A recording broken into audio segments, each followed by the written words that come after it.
Hello, I'm Jemmy, and today I'll show you how to set up and use the Bitget Wallet on your MacBook. If you just downloaded the app and you're confused about what to do first, don't worry, let's go step by step. 1. Set up your security.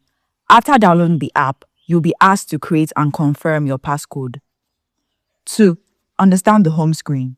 At the bottom, you'll see the main menu: Home, Market, Swap, Pay, and Wallet. The Home tab shows your profile, search bar, and sometimes promo banners. 3. Use the swap feature. The swap button in the middle is where you exchange tokens. You can swap one token for another. 4. Use the pay feature. Tap on pay if you want to connect crypto to real world use. You'll see options like QR Pay, card, eSIM, and even bank transfer. And that's how to set up and use Bitget Wallet on your MacBook.